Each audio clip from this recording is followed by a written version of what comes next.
There is a battle taking place concerning you. The enemy can see the angelic activity that is surrounding you.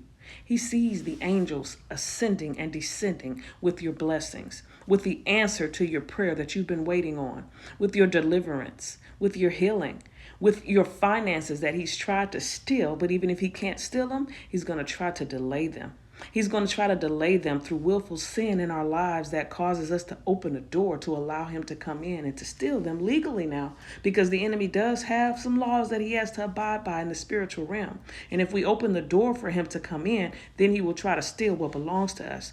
But if that's not it, it could just be that he's not able to steal it, but he's going to do everything that he can to delay it. And he can delay it through us having a lack of faith. And that lack of faith comes from a lot of times us not having the energy to even believe that God is going to do what he said he's going to do, because we have not seen it happen yet. But in Daniel chapter 10, the angel of the Lord told Daniel that he was trying to get to him. He was trying to get his blessing, his breakthrough, his answer to him. But he said he was held up by the prince of Persia for 21 days, and the archangel Michael had to come and help him. So just know this. Everything that we're experiencing in the physical realm first had to manifest in the spiritual realm. It's taking place in the spiritual realm around us. Okay, a lot of times we believe in things that we see, but we have to understand that we're human beings. Yes, we're flesh and blood, and you can see us.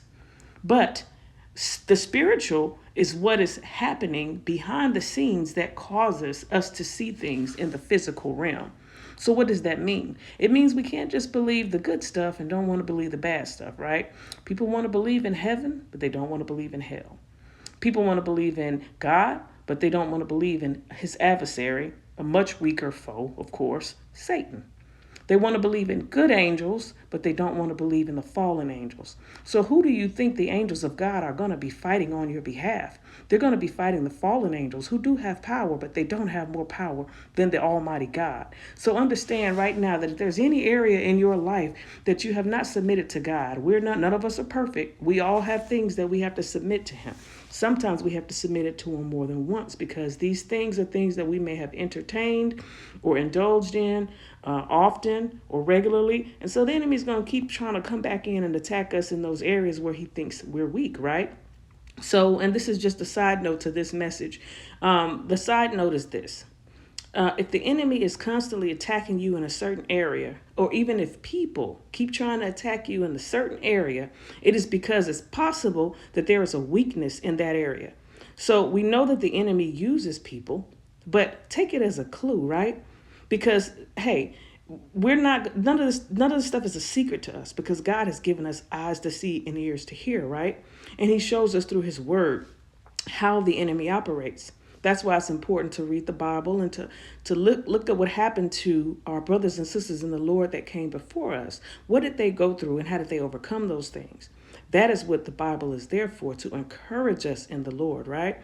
So we have to understand that God is the same yesterday, today, and forevermore. So the things that our brothers and sisters in the Lord that came before us suffered through and overcame are the things that we too today will suffer with, and we still also have the power to overcome. So if your blessing is being held up and you know it's not because of willful sin in your life and things that you haven't confessed to the Lord and asked him to heal you with and to heal you of and to shut that door to the enemy, then it's very well that he's just trying to delay the very thing that is yours for you to take hold of.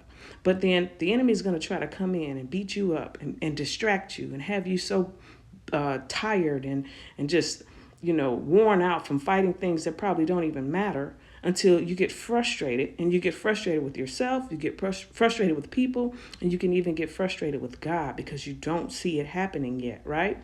Well, just remember this. The angels are fighting on your behalf in the spiritual realm.